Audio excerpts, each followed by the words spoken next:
Hi, I'm David Walker. I'm with the executive editor of PDN. I'm here with photojournalist Victor Blue. He has worked in Iraq, Afghanistan for the New York Times and other publications, The New Yorker. He's got a long-term project in Guatemala that he's been working on since 2002, and we are here today to talk about some of the ethical issues that we editors at PDN have talked a lot about, with a lot of photographers about in our upcoming July issue, the theme of which is ethics. So I'm here. So Victor has kindly agreed to come in and talk to us about some of these topics. The first thing I want to talk about is sous vide data, since that is the news of the week. We can't avoid it. Sous vide, for those of you who don't know, has admitted to manipulating pictures and passing off the work of others as his own. And so I just want to ask a couple of questions about that to get started. Cool. All right. Yeah, it's a difficult situation. For sure.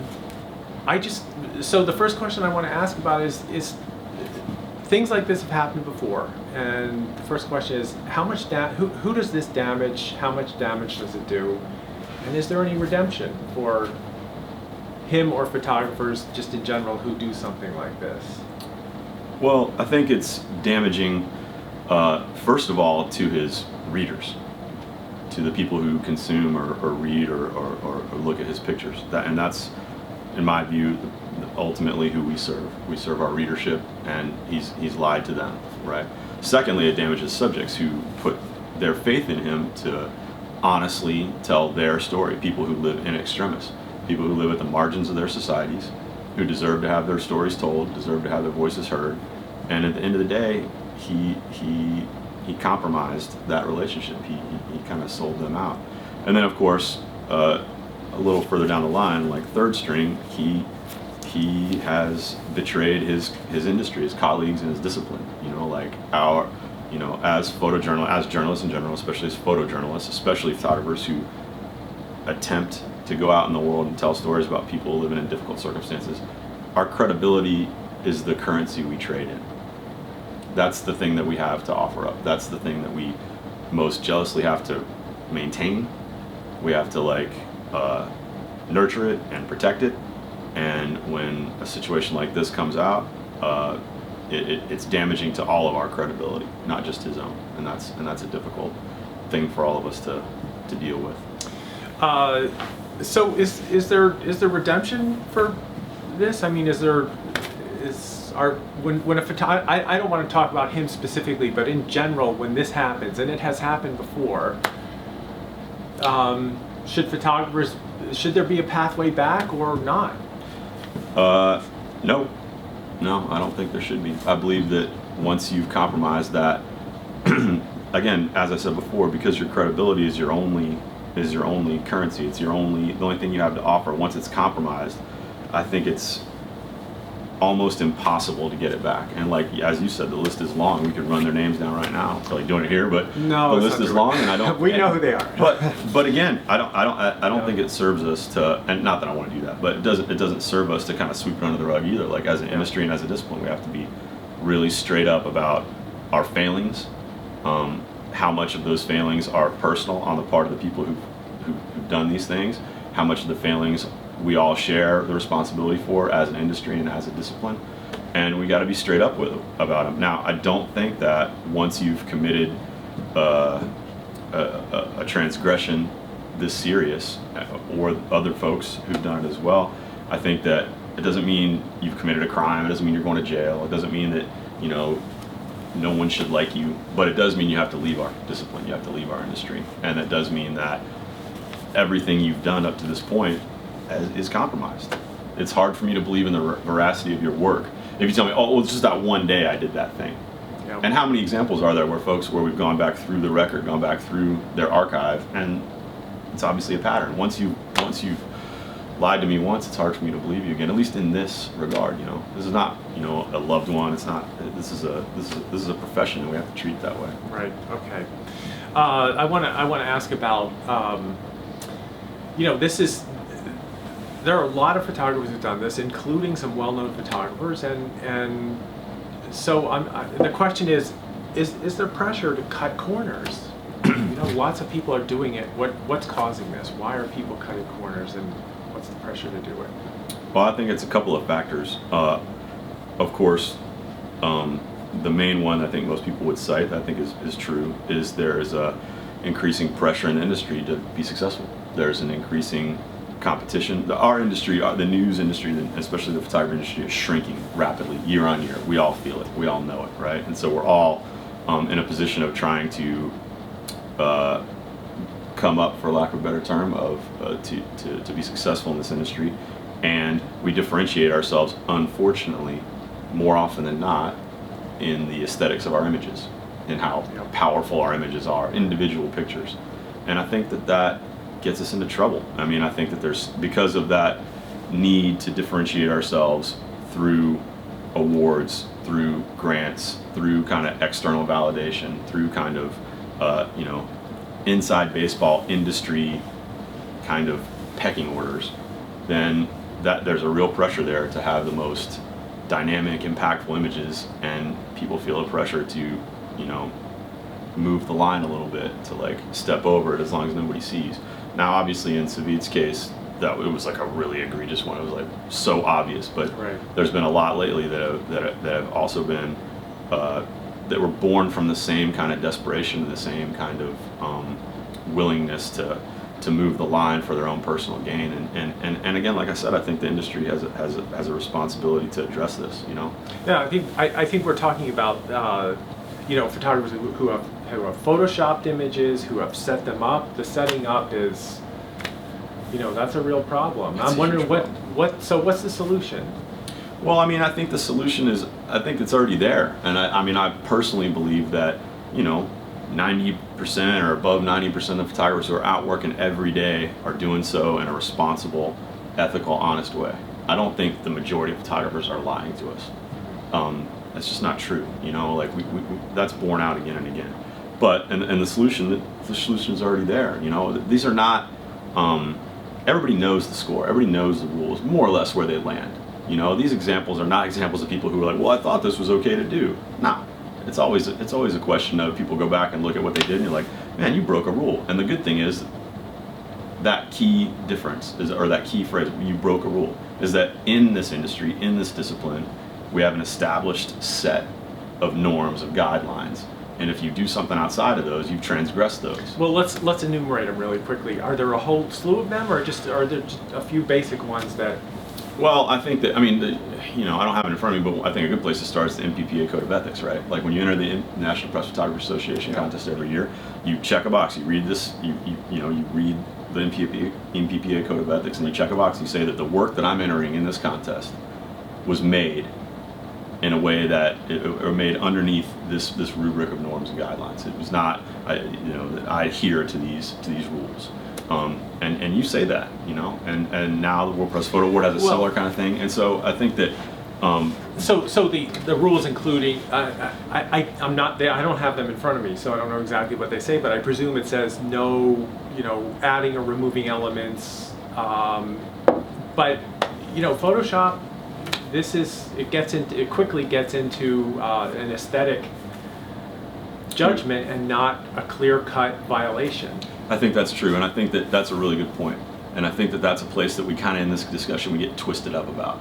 We get confused a little bit. I think that there's two issues when you're talking about post-production in Photoshop or whatever imaging editing programs. I think that one issue, the baseline issue, is ethics. And it's as you said, that the ethical guideline is that you don't add or remove elements from a frame.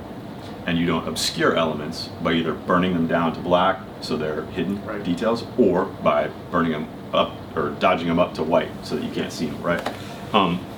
Now, there's that. That's kind of the baseline. That's the thing we all kind of accept. It used to use this kind of like darkroom standard, which I think is a little ridiculous. You can't use a standard of outmoded technology from 30 years ago to move forward into the future. So what is it now? I mean, like what? But it's like it's exactly what you said. It's you don't add or subtract elements from frame. Once you've made a picture, you don't add or take stuff out of it, right? That's the baseline. Now, but Photoshop's a powerful post-production tool. Outside of that very basic, I'm not going to add stuff or subtract stuff. There's lots of ways that photographers can manipulate images can tone their images or can aestheticize their images in ways that they find to be impactful, dynamic, that they're stylish, whatever, right? Yeah. I think those are taste issues. As long as you aren't faking a picture, as long as you aren't photoshopping things in and out of it, then we're in a realm of taste. And that's a place where some photographers have a threshold, a lower threshold for veracity. Like they want pictures to look pretty much the way they look when you walk outside the door. And they have other photographers who have a different aesthetic goal, and they want photos to look dynamic or super contrasty or whatever. Those are taste issues, and so we can have that taste discussion, but I don't think we can paint all photographers who want their pictures to look different than yours as unethical. That's not helpful. Okay. I want to because ethics is such a big, broad. I want to talk about some of the other ethical issues that come up that are a little grayer. And you mentioned at the top of the conversation that, we have a duty to our audience and a duty to our subjects, Mm-hmm. and sometimes those are in a little bit of conflict. So I want to talk about what your duty to your obligations to your subjects are and how you negotiate that. My obligation to my subjects is to be an honest interlocutor between them and the audience that my stories are going to reach. So how do you communicate with them? What kinds of things do you say to them and not say to them, and how do you make it clear what you're doing and that it could be a risk to them? Right. So, first of all, whenever I'm working with anybody, I'm completely open and honest about my role there and what I'm doing. Right. I'm a journalist. I'm here to make some pictures. I'm here to interview you, write down some quotes. The pictures that I make are going to appear in a big newspaper or magazine or online or somewhere. It's going to be mass communicated. It's going to have your name on it, more than likely, unless we come to some agreement or there's some kind of justifiable reason to leave that information out or to not include all that information, like first names instead of last names, things like that, if people are in danger. So I'm open and honest about what that relationship is up front. That's why I'm here. I'm not here to be your friend. I'm not here to be your savior. I'm here to tell your story. And do they, you're assuming that they understand the implications of that being in a publication, like showing up in the New York Times or wherever, could get them into trouble. I mean, yeah. do you warn them about that? Absolutely, yeah. I do my best. Of course, I can't. It's not my job to explain the global reach of the New York Times. It's my job to be honest with them about the implications, like you said, of them appearing in it. And I tell them, that look, and it depends on the story, of course, right? Like most of the stories we do aren't that kind of thing. But I'm working on a story right now about people who are in a compromised immigration status, and I have to be very honest with them. Like, look, you are going to be on the news. You are going to be on the paper. People don't like your circumstances. And so it's possible people are going to go after you. And I'm totally straight up with them. And I've found willing collaborators who understand that risk and are willing to run it because they want their story told. They don't want to live in the shadows anymore. So that's the first thing. Then, of course, when you're making social documentary photography, long-term narrative journalism, the kind that we all really like to make when we have our chance, you inevitably run into this situation where it's not a natural thing to have someone come and observe you and be pushing a button that makes a clicking sound all the time. And it's like a funny thing, you're in a room, you're hanging out with somebody, you're trying to pretend like you're not there, or not pretend, but you're doing your best to fade into the background and let their everyday life take place in front of you, right? That's the part of that's the being a professional part, right? Everybody's like, oh well, you can't help but influence the scene, the Schrodinger's cat kind of right. And argument. so the idea is that maybe they'll perform for you, right? And how do you prevent them from performing for you, or how do you act professionally? You do your best to help them understand that you are there to make a document, to make pictures of what their everyday life is like, what it's actually like. And again, this kind of comes up later. We were talking about the embed stuff. Sometimes people will just be showing you stuff, and you'll realize that they are showing you stuff that may or not reflect the reality of the world if you weren't there observing. So okay, I took that picture for you. Yeah, great, we got that. Okay, and then I never filed that picture. Yeah. That picture dies on my hard drive somewhere because that doesn't work. But one of the things I was going to say is that a really important tool for me in establishing that relationship is something that I call the DTR, the define the relationship. talk, right? Okay. Like if you ever had you ever had a boyfriend or girlfriend or an intimate partner, and you've been hanging out for a while, and then it's like time to like, all right, we got to like set up the expectations here. We got to set up the boundaries. We got to understand what our relationship to each other is. That's kind of the DTR, the kind of sometimes dreaded, sometimes necessary talk. So what kinds of things do you say in the DTR? Like, give me some examples. I've had that talk with my subjects. I find that almost every story I do long term about somebody where I am involved in photographing them and the intimate details of their daily life, I've had to at some point confront this. And what it really is a discussion of my role and what I want out of the relationship and what I see as our relationship, and what they see as what they want out of the relationship or their expectations for a relationship. And what I say is basically like, look, I'm here, I'm taking some pictures of you. I know it's kind of awkward, it's sort of weird, but you'll get kind of used to that. I'm not here to rescue you. I'm not here to be your savior. I'm not here to buy you things or change your circumstance. I'm here because bad things happen here. Bad things have probably happened to you, and bad things might happen while I'm here. I don't want a bad thing to happen to you. I don't want anything bad to happen, but I'm here because they do. And I can be a trusted messenger to communicate what you've gone through and what you're going through and what you might go through, right? And I think that when I don't play the bro card, I don't try to be buds with people.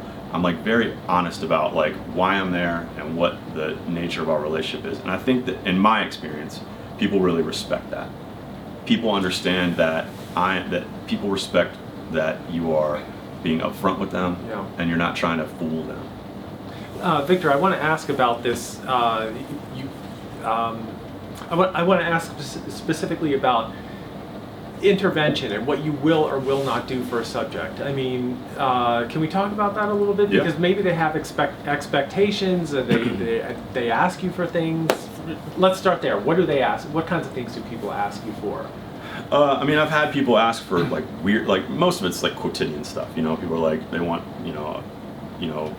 part of your sandwich, or they want part of your kit if you're out in the field or whatever. And I usually tell them, no, I'm not going to give you my stuff. I don't owe you my stuff because I'm out here. You know what I mean? Like, but I'll buy somebody lunch if we're out as a courtesy. I buy people lunch all the time as a courtesy. If I'm out and somebody needs to get somewhere and we're done shooting for the day or whatever, I don't mind dropping somebody off somewhere. Now, I'm not going to organize a day of driving them around to their appointments. That would be me influence situation. That would be me becoming an actor rather than an observer of a situation. I'm not going to buy them a load of groceries for their house and kids, because then I become an actor in the scene. Then I become a protagonist in the scenario and not an observer. Okay, and I want to stop you there because a lot of photographers draw a different line, and so this is probably a good point to say that we didn't bring you in here as the last word on ethics. All photographers have. Everybody has to figure it out for themselves, aside from the manipulation stuff, that's basic. But what about, like, what's wrong with, giving people a ride or buying a bag of groceries to somebody who's, you're in their house, that you're eating. I mean, your life is kind of tangled up in theirs. What's wrong with this? Well, because, and this is not an issue of objectivity. It's an issue of conflict of interest. Right? We don't expect that. We expect our public officials, we expect our professionals, the people in the professional class, lawyers, psychologists, whatever, to avoid any conflict of interest. We don't want them to be making decisions that affect companies or economic decisions that they have a stake in. Right? So we want to avoid, for our readers, any semblance of a conflict of interest. We don't want our readers to think that, or not think that. We don't want it to be the case that our readers can't believe in what we're doing because we are buying access, or we are buying goodwill, or we are buying good faith of people, or the people are giving us stuff. The flip side of that is like, okay, I'm not going to buy anybody groceries, but I'm also not going to go photograph a story if some rich guy is going to buy me a new wardrobe or something. I'm not going to accept gifts, and that is the same, two sides of the same coin. And while Yeah, but you'll buy somebody lunch. I mean, where's the line? Like, why is that okay and not something else? Well, for me, if I'm buying somebody lunch, I'm sitting down to eat lunch. That's a courtesy. It's minor enough where I'm not in any fundamental way changing or any fundamental way becoming an actor in this narrative that I'm trying to document, right? Yeah. Now that said, if it was like, I can think of a situation where I might not buy lunch, right? Like that's a possibility. I can think of a situation where I might refuse to give somebody a ride. But if it's, and I think that, I know that it's important to come up with standards, and it's important to understand where lines are. I believe in that. But at the same time, a lot of that is being a professional. I consider myself a professional. Like I'm a professional photographer. I'm a professional photojournalist, and that means that I have to adhere to a standard. This is not, a hobby for me. This is not just a money-making scheme. Like it's, but what about the argument that I've heard from other photographers who answers some of the questions we ask them? They say, I'm out there to help, and I'm hoping that my pictures have some sort of impact on these people's lives, to help them, for the better. So if I'm taking pictures for a social justice cause, why would I not help an individual who's right in front of me who desperately needs my help? Well, my first reaction to that would be, if you're taking pictures for a social justice cause, you're not exactly committing journalism. You're not doing journalism, right? That's not what journalism is. If your goal in doing this and going out and taking pictures of people's daily lives is to aid them personally, or I'll even go as far as to like make change in the world, I feel like you have a misguided goal. Like, my job is not to make change in the world. And a lot of times I feel like that too many photographers, not everybody, but too many photographers kind of have a tendency to kind of hide behind that as an avatar for what they really mean, which is to advance left-leaning or liberal policy goals.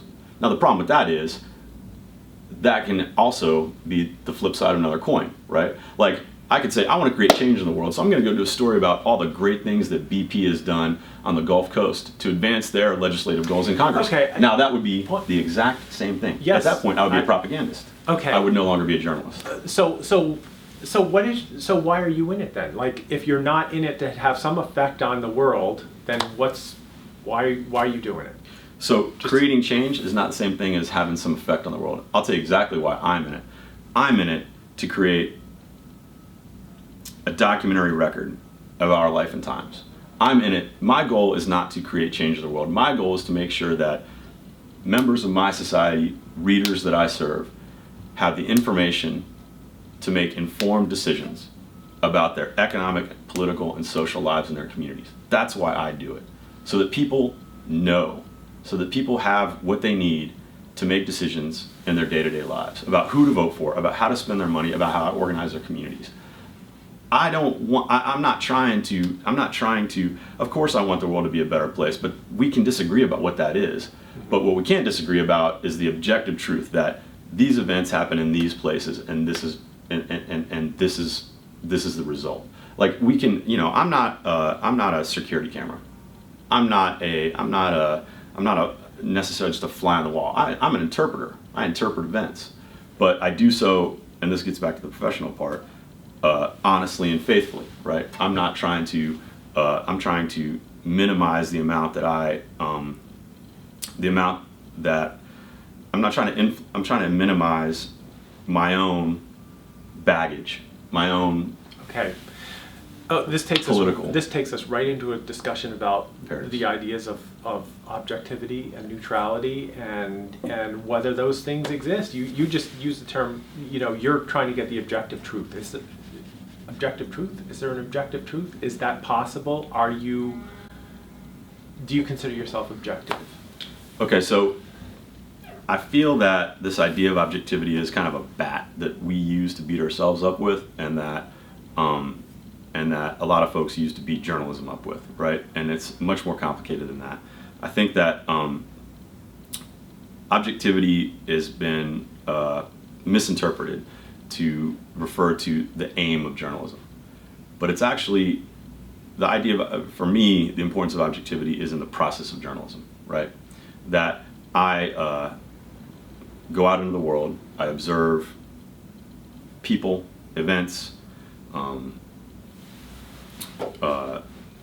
much people and events, locations, and I do so in an honest way. That the pictures that I take in some way reference real things, right? And the words I write in some way reference real events that happened, and that's the objectivity. And that contrast has only been has been kind of drilled down on lately, or made more clear by the situation we find ourselves in of, and I hate to use the term because at this point it's so loaded, it doesn't mean anything, but of fake news, right? We saw a process where like people's the organs that people use to receive information were flooded with objectively untruthful information, right? That stands in direct contrast to what we do.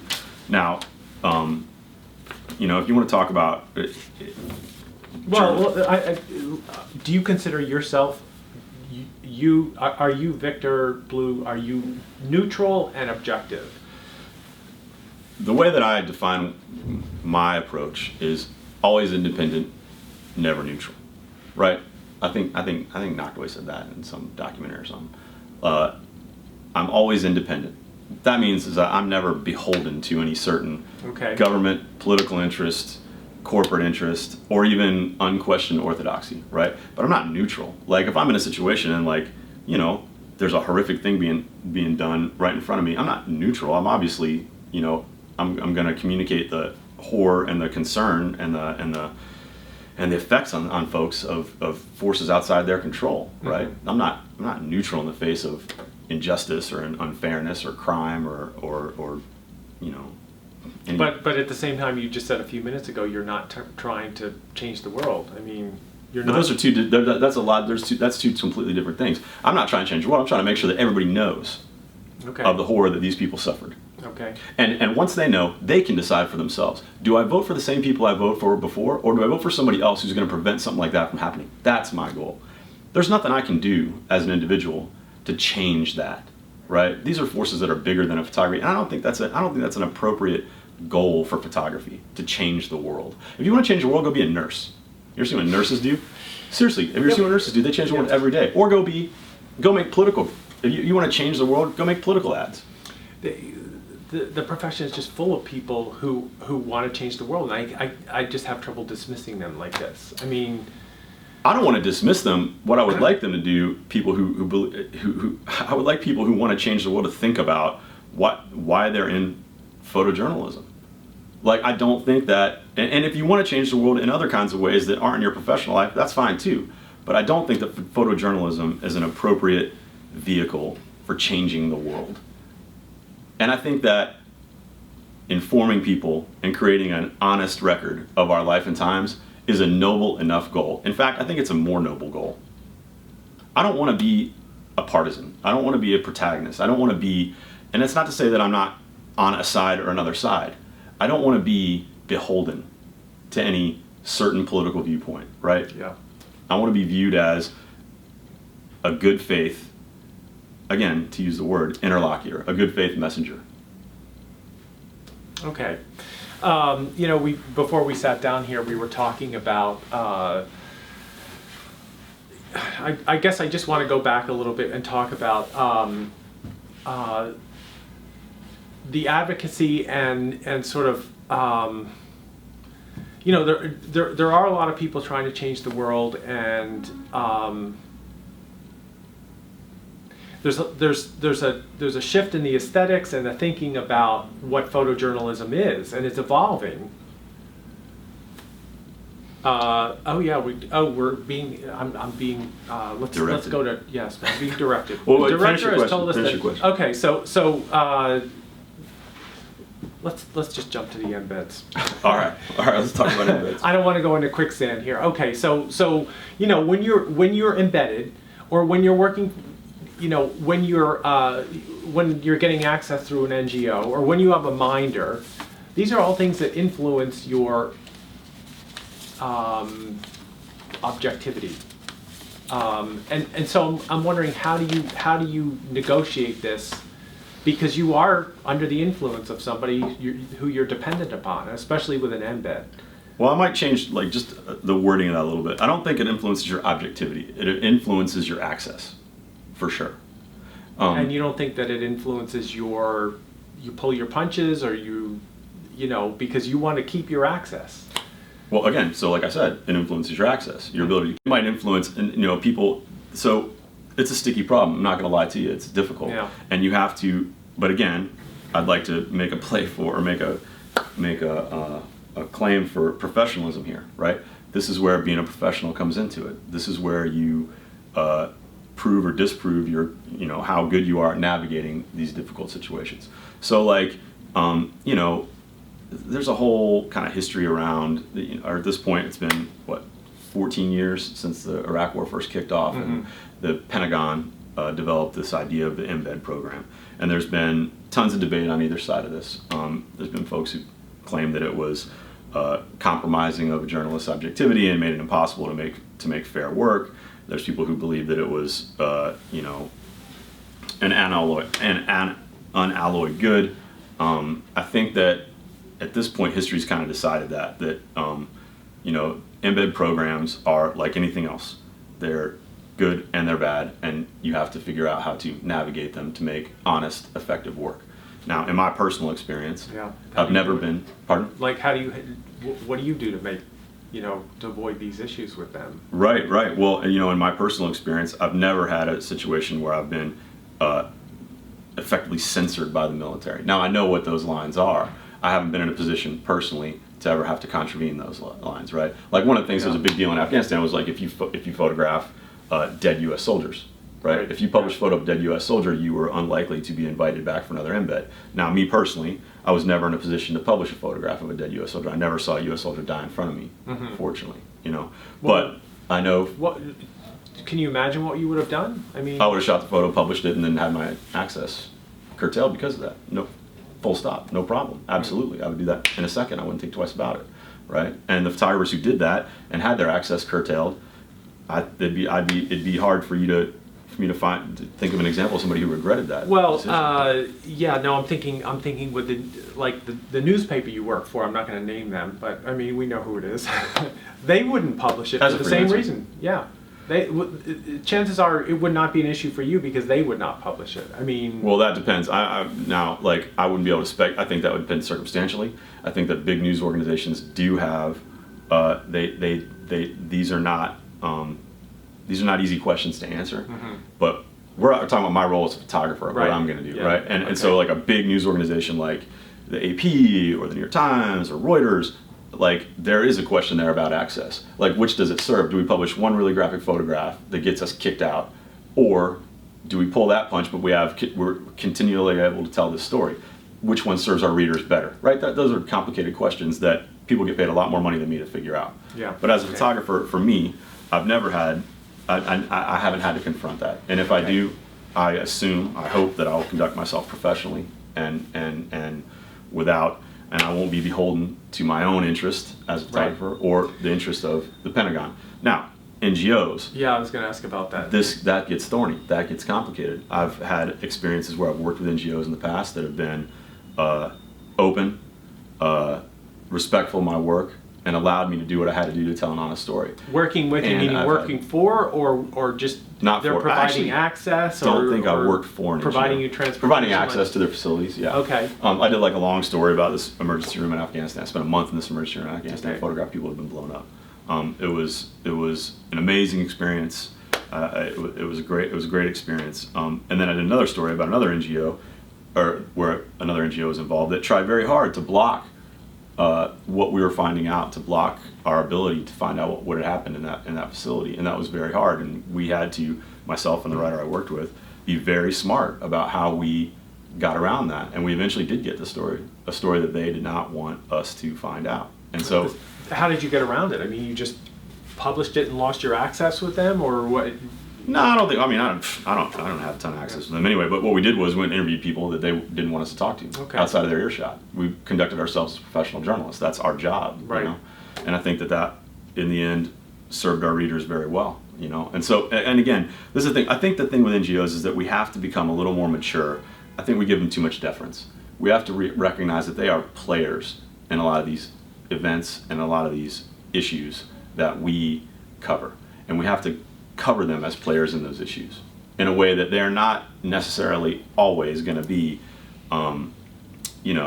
neutral do-gooders. Like, they make decisions every day that impact the lives of the people we're trying to cover, and we have to be honest about where they're doing it right and where they're doing it wrong, and we can't worry so much about how that impacts us professionally. I think oftentimes, and the NGOs will be the first. I mean, they will be the first to let you know that if you say this about us, you won't work with us again. You won't have access to it again. Yeah. When you say we give them too much deference, you mean photographers give them too much deference? Yeah, for sure. Photographers give them too much deference. We pretend that they are,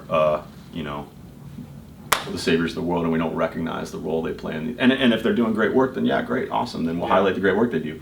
And if they're doing things that aren't so great, we have to be brave enough to highlight the things they're doing that's not so great. Right. Okay. Another question that I was going to ask, just to go back to intervention, circumstances under which you will put your camera down and intervene. Are there any circumstances where you would? I know I'm jumping around here, but I just wanted to cover this one issue. Where I would stop where people say, I'm a human being. I'm a photographer and I'm a human being. So where do those two kind of intersect, and where do you step out of? Under what circumstances do you step out of your role as a photographer, if ever? Well, so I will step out of my role as a photographer when the circumstances call for it. And for me, my threshold is. And this is not an abstract question for me. I've provided medical assistance in the field before.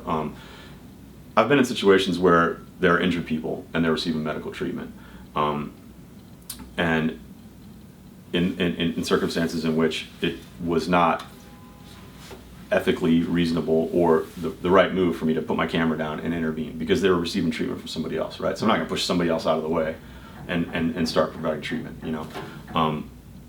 At the same time, I've been in circumstances where there was no one else around who was capacitated, who was capable of providing medical treatment. So I did pause my role as a journalist, provide medical treatment to people who needed it, and then resume that role once they were stabilized or once the situation had corrected itself.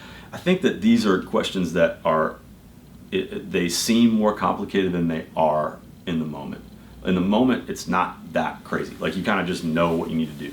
Like, I'm in a situation, these guys are all shot up. Well, there's like 8 medics working on them, Like, if I let my emotions get a hold of me, and I think that's the thing, is to, like, understand your role, maintain your composure, maintain your professionalism, and know when and when not it's your time to intervene or not, I've heard about guys, like, a long time ago who had a hard line about, we're not going to intervene, we're not going to intervene. I don't know what the context that they made those decisions in, like, maybe in the context they were in, it made sense for them not to. Maybe there was medical care available, maybe there were medics available. In the context where I had done it, there was no one else. It was me or no one else. And so, that would, maybe it's not obvious, but to me it would obviously be reprehensible to not provide medical care when I could, right, to continue to conduct journalism, right? Like, that's a place where the necessity of making journalism, of providing an honest document, is outweighed by the necessity of somebody's individual life ebbing away, Right. Well, and photojournalists have been called on this. I'm thinking of back in the 90s, Keith Carter, I think it was. Right. Yeah. With the child at the feeding center with the vulture who was starving, and he took the photo, and people were like, "Why didn't you help?" And I guess his answer, as I recall, was it was at a feeding center and people were there helping. Or he may have picked that child up. I don't even know. But. Well, something I think is interesting about that is there's a documentary about that, and there's a lot of documentation about that guy struggling, and eventually, of course, he took his own life over that. Yeah. Or not over that. I think he had obviously he had a lot of demons that he was dealing with. But I think that what's interesting to me about the discussion was that it, and in some weird way, only reinforces the power of the picture, right? That people were so deeply disturbed by that scenario and by the communicative power of that photograph, right, that they jumped on him. Now, as photojournalists, like, one of the things we deal with regularly is the impulse to question the messenger or kill the messenger, right? Like, it's amazing to me that it's so easy to jump down a photographer's throat rather than, try to understand or doing something about the wider circumstances or even your own country's involvement in that situation in the first place, right? So yeah, I think that's killing the messenger doesn't get us anywhere. Oh, we have a question. Okay, cool.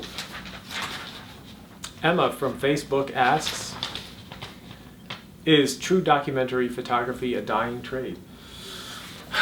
A dying trade? I don't think it's a dying trade, you know? I mean, especially a documentary photography can take on can be made in lots of contexts, not just newspapers and magazines, right? It's not just photojournalism. Right. It's a little bit of a broader term. And also, I don't think that there was like a heyday of documentary photography. Like these guys that we look up to that did such a great job, that made the work that we try to build on today. I mean, none of these guys are like retired in the Bahamas. They're not rich dudes. They don't own mansions. Like, it was always like a labor of love, and I don't think it's ever not going to be that. You know, there are people who have bigger photography practices, people have smaller photography practices. None of these guys are like hedge fund manager rich. Like, they did it because they loved it, because they felt they had a mission, that they felt there was a public good from doing it. So in that regard, as long as people still feel that way, I don't feel like it's a dying trade. Well, sort of related to that, the market has changed quite a bit. I mean, it's hard. There used to be more magazine money. You used to have more assignments. And I'm wondering, how has that affected the sort of the ethical landscape? I mean, photographers now have to go fund their own stories a lot, and they're under pressure to sell them. And I'm just wondering, does that have any effect on the decisions people are making about their ethics, about their aesthetics, stuff like that? Well, I would say that, yeah, the industry is shrinking for sure year on year, and while the traditional, what we think of as kind of legacy outlets, the newspapers, magazines, and wire services are year by year less able to. But is this changing people's standards, though? Is it affecting the ethical standards of the industry, that these magazines that used to be the enforcers and sort of enable people to maintain this distance that you're talking about? I'm not totally sure that the magazines ever really were the enforcers. I mean, I can think of a couple National Geographic covers that didn't exactly enforce our journalistic standards. But is it changing the ethics? I don't think it's changing the ethics. I think individual photographers are still trying to go out and tell honest stories. And I think publications know that readers want to read honest stories, right? I think that, again, because as the industry shrinks, competition rises. And also the democratization of digital, which I do believe is an unalloyed good. That digital technology, digital imaging has made photography, the ability to make documentary photographs a lot easier. There's like a lower bar to entry now. And so it's made people around the world be able to do it, which I think is an unalloyed good. That's what we needed, right? But there's higher competition, so people have to distinguish themselves in other ways through awards, grants, industry recognition. And as obviously getting back to our original question, we've seen that it has had an effect. It has had an effect on people. And I think you were saying that people are they're expanding the notion of what photojournalism is, or... Well, I don't think that people are expanding the notion of what photojournalism is. Or what documentary is, or there's sort of a looser kind of idea about... People want to relax the rules. People want to redefine what it is, right? And I find that to be, I can't get behind that. I can't get behind that effort. I believe that it marginalizes, or it demeans what we do, what documentary photography. But what I think is crazy is all these people who want to relax the rules and change photojournalism, change documentary photography. You don't hear them wanting to flee the profession, right? They're not like, oh, I just want to I want to be an art photographer, or I want to go be an illustrator. No, they're not saying that. Why aren't they saying that? They're not saying that because there's a certain assumption, there's a certain veracity, there's a certain like cachet that comes with telling true stories. Yeah. People want to hear true stories. And so no one's talking about, oh, I'm no longer a documentary photographer, or I'm just a fine art guy. No. They want to be in this world because they want to benefit from that assumption of veracity that documentary photography provides. But they want to ease the rules to make their own practice easier, to make their photos look cooler, to differentiate them, or to make their approach easier. I want to play the devil's advocate here for a minute. You adhere to a very traditional standard set of rules, and you, how do I say this diplomatically? Okay, you're a white guy in a system that supports a lot of white guys and their rules and their ideals, and there are a lot of other people who are coming in and saying, wait a minute, there are other ways to tell stories. So why not? You know, we should be telling stories in other ways, from other perspectives, from other, just kind of, you know, maybe your rules are. I'm not, you know, and I don't want to. I see you saying you're letting me walk into a corner here. Yeah, but, but what I want you to respond to that, like, there are other ways to tell stories, and maybe we should be sort of letting people experiment with other ways to tell stories, and why not? Well, so I'll back up real quick. Like, as we well know, the discipline of photojournalism, especially, and documentary photography in general, is way too white and way too male. It's been that way for a long time. It's been dominated by, as much of our society is, by white dudes who call the shots, right? Here we are. The effort to rectify that situation is vital. It's vital to the future of our industry. It's vital to the success of it. The effort to bring in broader voices, to bring in new voices, is one of the only things that's going to save photojournalism.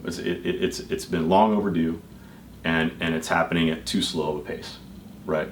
Now, that said, I disagree that that effort to amplify, to widen the profile of voices who get a say in how we understand our world necessarily is negatively impacted, or not even negatively impacted, has anything to do with the methodology for gathering real facts, for gathering honest information.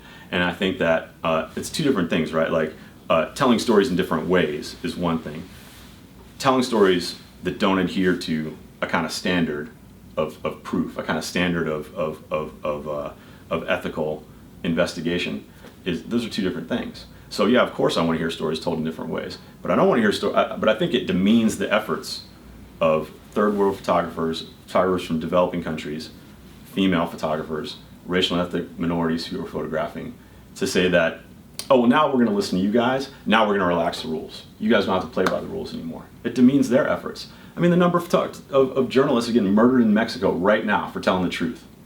Murdered by the cartels, murdered by the government. It demeans their efforts for us to say, oh, well, you know, you white guys have controlled it forever. So now we're gonna throw out. We're not gonna let the white guys have a say anymore, which is fine. But we're also not gonna make sure you guys are telling the truth anymore. We're gonna let you guys say whatever you want to say. It demeans their efforts. It doesn't. Folks who get into this, no matter what background they're from, I assume get into it because they have some sense of mission. Mm-hmm. They have some idea of a public good, right? And to like relax, to me it's kind of an issue of throwing the baby out with the bathwater. Like, those standards are things that credibility is it's one thing for white dudes that live in New York City, the fanciest city in the world, right? I can talk about credibility, but like, that's a real world concern. That's a life or death concern for people who are doing this job in much more difficult circumstances than I am. And I think it demeans their efforts to say that we should throw all that out the window. I think it's uncool. Okay, but I'm still thinking about storytellers like. All right, 5 more minutes. 5 more minutes. You know, David Allen Harvey and Burn Magazine and people who are telling stories in that way. And would you just say that's not photojournalism? Well, we just have to call it a different animal and put it in a different category. Well, I'll say I'm not real familiar. I don't follow Burn Magazine. I don't follow much of what David Allen Harvey's done in a long time. I followed a lot of his work in Geographic over the years. Some of his later work in Geographic, he is very publicly willing to blur the lines.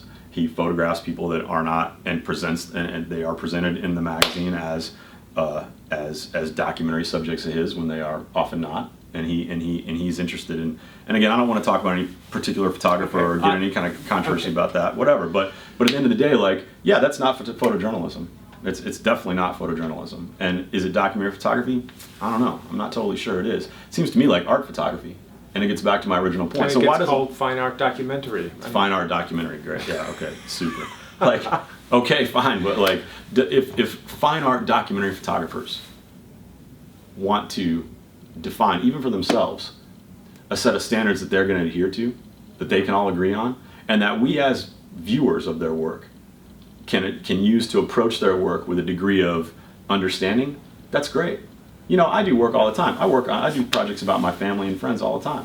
I don't expect readers, I consider those documentary photography projects, I don't expect readers to want to believe that I'm going to approach my own grandfather with the same kind of skeptical, inquisitive, investigatory approach that I do the U.S. military. Of course not. That's my granddad. Like, but built into that is the knowledge that every time that work's been presented, it's obvious. It's in the first sentence, my grandfather, right? Like, I present that up front so that readers can make up for their own mind about how they see the veracity of my coverage of that topic. So it brings us back to the idea of transparency and just being upfront about what you're doing, and I think it's vitally important. Yeah, I think so. It's an excellent place to end it. All right, sweet. Thanks, Dave. Appreciate it. Yeah, Appreciate it. Okay. All right.